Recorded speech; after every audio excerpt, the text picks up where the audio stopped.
Hi guys, C Chronicles here. Welcome to the channel. I post fragrance related content on this platform, and if you are not yet subscribed, kindly consider subscribing. It costs absolutely nothing but helps with the growth of the channel and all the nice stuff. Now if you're returning, thank you so much for coming back. I have a couple of fragrances in front of me here that I had said was going to bring back and give you a maceration update on. Okay, so these are fragrances that we have featured on the channel. I have used them, and I can pretty much say now they are midway to what they're supposed to be. I mean, assuming they're not yet fully there. Okay, so the very first one is going to be Zukru Peach Please. This is on my tray, and I keep falling in love with this fragrance, you know, every time I spray it. Okay, it is a fragrance that pushes to the surface that peach, so do not buy this fragrance if you're not looking for a peach scented scent. But that peach is infused with a guava and a cardamom, and as this fragrance macerates, it keeps to that bittersweet theme, because guava and cardamom mixed together can have like a bitterish, sourish accord. Okay, so you are certainly going to get that. But what I like about this amongst some of the clones we have been given with the same DNA is how it does push to the surface that peach note. So if you wore this fragrance and you didn't have compliments around the note of peach, then I don't know what people would be smelling. Okay, so despite it having a bittersweet feel about it, it's sweet, remember, but it's bitter. Okay, because the cardamom intensifies. They did, you know, nail that fleshy part of the peach in this. It actually gets better with time. Now if you loved that peach Delulu DNA and you wished it was more nectarous, if you will, then this is certainly going to do for you. For a Zimaya and the price of Zimayas, this is certainly up there, and it only gets better with time. So absolutely love this one. I did promise that I was going to be showing you scent combos. I did throw a short, okay, on some of the scent combos that you can wear with Proud Mary. Proud Mary Extrait de Parfum is still available, although stocks are running low. You can still get this one on www.maceration.perfumes.com, or you can get it right here on YouTube. I will link the store, and the store is right below me there. If you go down there, you're going to see the store, Maceration Perfumes store. You can purchase this off TikTok as well under the Maceration page, as well as on Instagram under the Maceration page. And remember to use my code C15 at checkout for that discount. So this is what I'm wearing today, guys, and this combination adds an more aromatic touch, right, to the mix. So this is Magnetique by Monet, or Aromatics. He is a creator here on YouTube, and pairing it with our already fruity, fresh, floral, clean, sweet Proud Mary somehow keeps to the theme, okay, of what Proud Mary is doing, but then adds like an aromatic thing. So those are my 2 scent combos of the day. The next fragrance I wanted to show you is Afnan, and this is Lynked.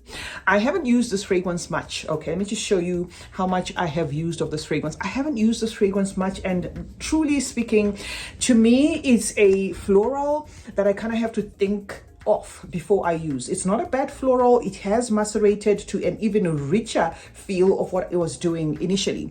Just by smelling it on the nozzle there, if somebody didn't show you the notes, you might think it's got banana, but it does not have banana. It is actually pronounced in that ylang, giving it sort of like a banana-y accord. Okay, but it doesn't stop there. It is then joined in by a double dose of, or even triple dose of florals, right?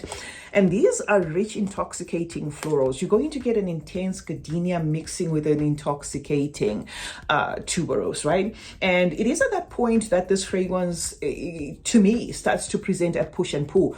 Absolutely amazing DNA, right? This is the sort of DNA you're going to like if you like Rouge Malakit, if you like Marfa by Mimo, but those DNAs together with this one have that white floral, intoxicating, almost milky, sometimes bordering on nauseating kind of accord that you either love or you hate, or you have to go slow on the nozzle.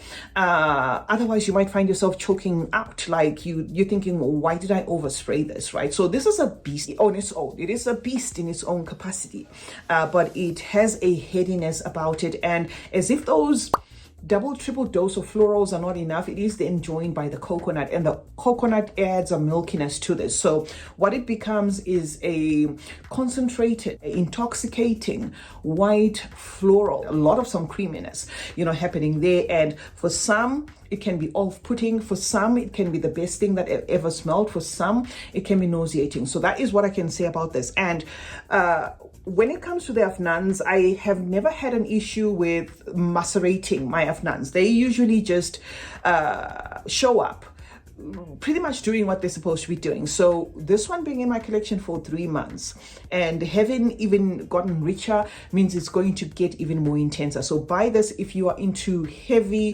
white florals, bubblegum accord type of fragrances in musk. Okay, now the third fragrance is going to be this one. Okay, so this is December Amber from Paris Corner, and it says the top notes. I'm going to read it all here because it does have the notes. Notes are aniseed, apple, coconut, mid saffron, rose, plum. Okay, base caramel, moss, vanilla, amber.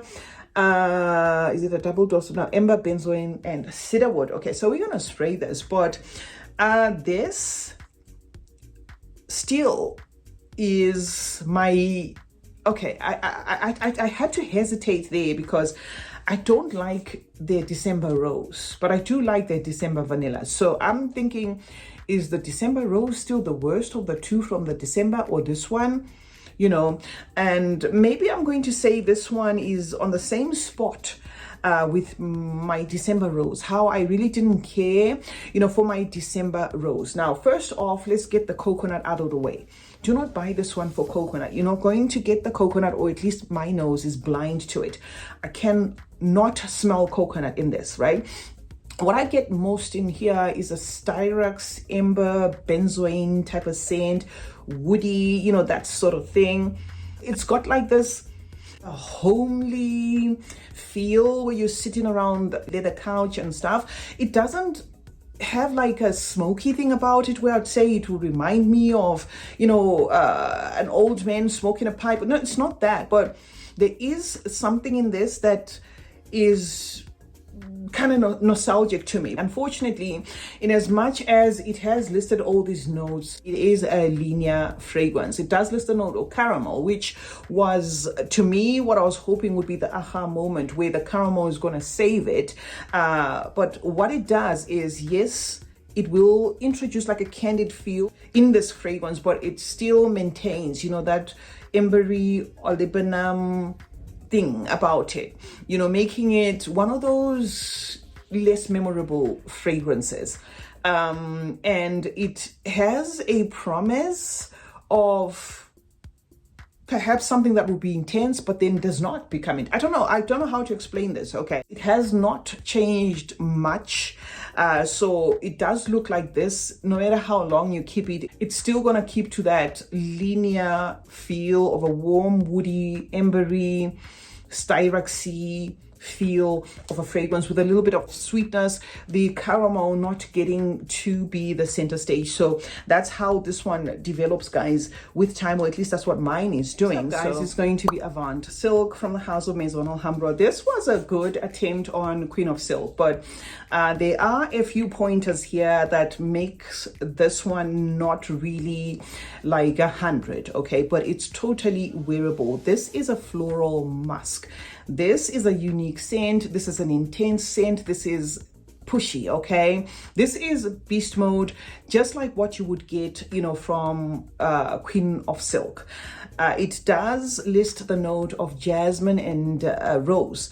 I am going to drop the rose there because I really cannot call this a rose scent, but rather a jasmine scent. And the jasmine here has been recreated in such a way that mental shortcut, imagine a lot of magazines, thick colored magazines, the ink, right? You walked into a room where there's loads of brand new magazines, and there is that smell, of the ink. That is how the floral muskiness in here interprets to the nose. It's kind of like a dusty, musky, floral, that they have recreated in this, but it has like a mothball tinge about it. It does like veer, you know, into that direction where at some points it will remind you of mothballs. So I think that is where this one kind of misses the mark, because in the real thing it's there. Okay, in Queen of Silk is there. I have worn Queen of Silk, I've worn them side by side, it's there. And I wouldn't say in Queen of Silk it's pleasant per se. It's also acquired in Queen of Silk, but I like how less screechy it is and how flowy it is. So I can see what Maison Alhambra we're up to with this. This is not a bad fragrance. It's actually one of those fragrances that I love a lot. But I've always come to you guys and said this is a commitment. Don't, you know, overspray. This is a beast mode fragrance, but this can also even choke people out. It is a good fragrance, but it does not really match like 101 with the real thing in terms of how they try to recreate you know, that powdery musky jasmine, if you will. So that's what this floral ends up doing. And newsflash, it gets worse. Okay, it gets worse.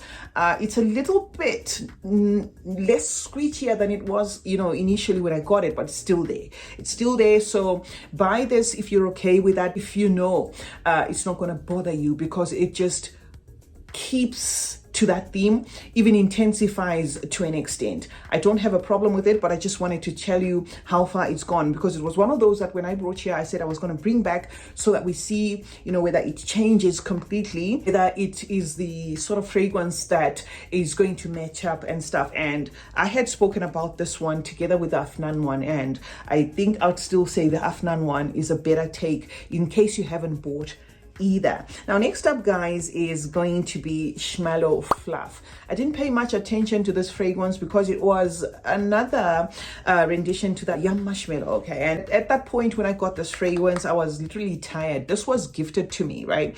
I was tired because of how the DNA kept on coming and coming and coming. So this is going to give you strawberry, but it's an artificial strawberry feel. But yes, certainly you are going to get that strawberry kick in the opening. By artificial, I mean it's not interpreting as a juicy strawberry as though you're biting into a strawberry. It's kind of like it's a synthetic waft of a strawberry, and then immediately enters that powdered marshmallow, and that's what carries, you know, this fragrance all through. You're going to get wafts of that marshmallow, and as that marshmallow comes into the mix, this then gives off like a dry sugar powdery accord, you know, to it.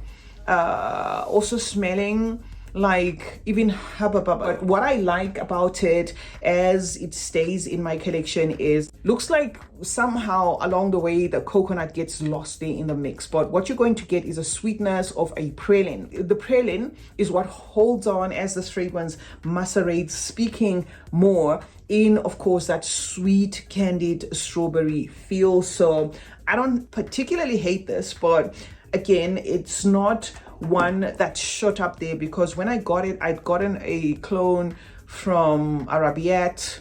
I mistakenly bought a clone from Arabiette because they called theirs Dubai chocolate, and then I'd gotten that the Paris Corner one. Oh my god, I loved that one. I actually bought a backup bottle of it immediately, and then this particular DNA kept on coming and coming, and I was like, oh my god, I'm over it. Okay, now last on this lineup is going to be Tomasu S'mores.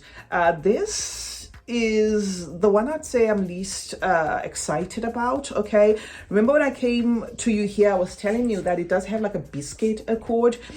This keeps to that. Okay, I am keeping this one because of the bottle. I love, you know, how they've made these bottles. I love how they have, you know, made the magnetic. They have a clone to Bianco Latte in this, and then they have a clone to Amor Latte in this type of a bottle. Okay, so this to me, mental shortcut, it's like if you make buttered waffles, right? In the morning, you have just made your waffle, and your waffles have got that buttery smell about them. You make sure that it's your waffle is cool, and then you drizzle some caramel on top of that waffle. You drizzle some cream, you know, on top of that waffle, and you also maybe just sprinkle like some dried chocolate.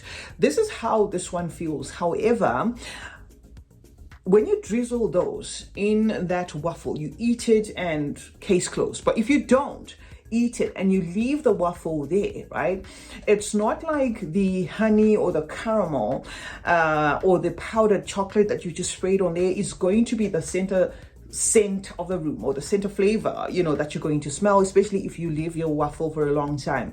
What stays is that waffle smell, making it like a bready, you know, type of a situation happening here, even to an extent giving off like a yeast accord in this fragrance. I can pretty much say it has macerated based off of the fact that I received this two at the same time. So this unfortunately is not a fave. It still keeps to what it was doing initially. I wouldn't even say anything is intensified, because that bread accord is what wraps everything around in what dries down to be like a musky, powdery feel about it.